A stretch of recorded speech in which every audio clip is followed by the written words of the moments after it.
За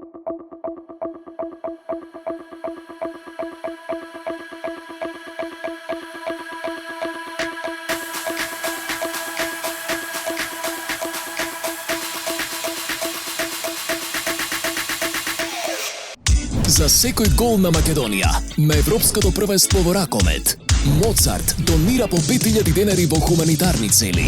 Повеќе од гол. Моцарт. Прв надпреварувачки ден на Европското првенство во Унгарија и Словачка се наоѓаме пред хотелот на нашите репрезентативци. Утрото го започнавме со убава вест. Сите тестови што се беа направени вчера се негативни, па селекторот Кирил Лазаров ќе може да одбере од сите 21 ракометар, кои 16 ќе настапат вечерва на дуелот против Словенија од првото коло на континенталниот собир. Прв наш соговорник во овие интервјуа секојдневно што ќе може да ги гледате на 24 Ракомет ТВ е колегата Бранко Казаковски, кој што е шеф на делегацијата на Македонија во Унгарија. Еве, прв пат си во ваква улога, кажи ми како се снаоѓаш? Благодарам, Душко. Па малку сите работи се нови, нели почесто сум од другата страна, од вашата страна, од страната на медиумите. Внатре во репрезентацијата и на овие големи надпреварувања има многу детали кои досега не сум ги знаел, еве така да ги кажам, и детали кои мораат да се решаваат во и секојдневно. Како е да се држат сите конци во рака во ова време невреме? Лесно е? Не е? Па добро, морам да кажам дека не се сите конци во моите раце, има тука и уште неколку луѓе кои работат во логистиката и се дел од ракометната репрезентација, кои се многу поискусни и многу подобро си ја знаат работата, и можам да кажам дека јас сум само еден дел и односно само помагам околу сите ситуации и сите работи што треба да се подготват за еден настап на едно вакво големо надпреварување. Каква е соработката со стручниот штаб, со играчите во однос на оние интервјуа, изјави, пресконференции пред надпреварите? Бидејќи вчера имавме онлайн медиа кол кој е задолжен за според прописите на ЕХФ, тоа одеше прилично лесно, бидејќи бевме тука во хотелот, а не бевме во контакт со вас медиумите.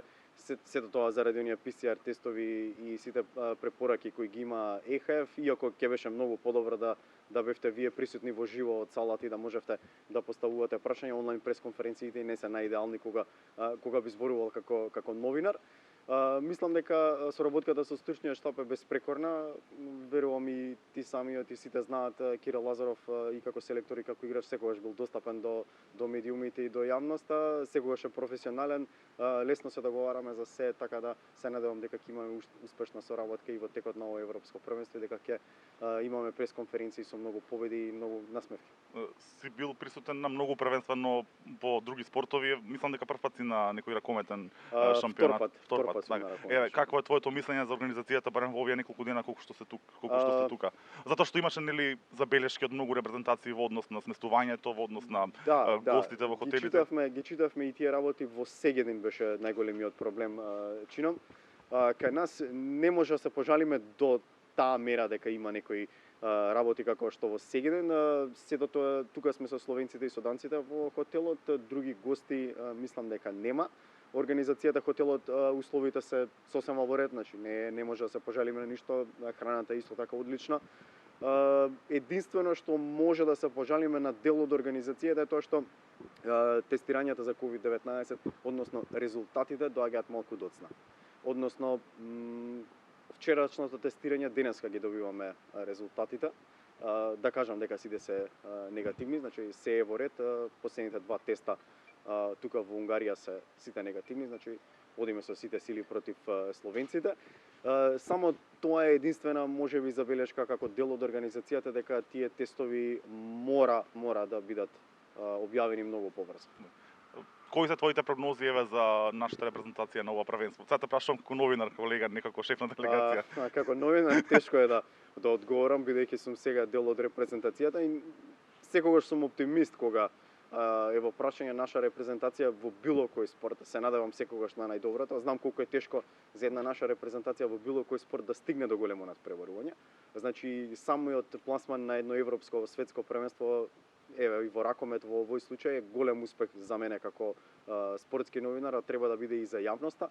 А мислам дека треба да очекуваме една интересна Македонија на овој европско првенство, така ќе ја наречам интересна, бидејќи сега Лазаров како селектор се обидува да наметне една нова филозофија, една нова игра во нашата репрезентација. Сигурен сум само дека Македонија ќе биде поразлична од оние други големи надпреварувања. За резултатот искрено не можам да прогнозирам и да кажувам.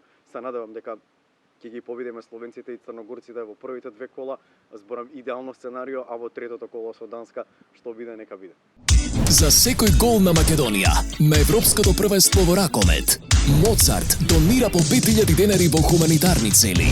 Повеќе од гол. Моцарт.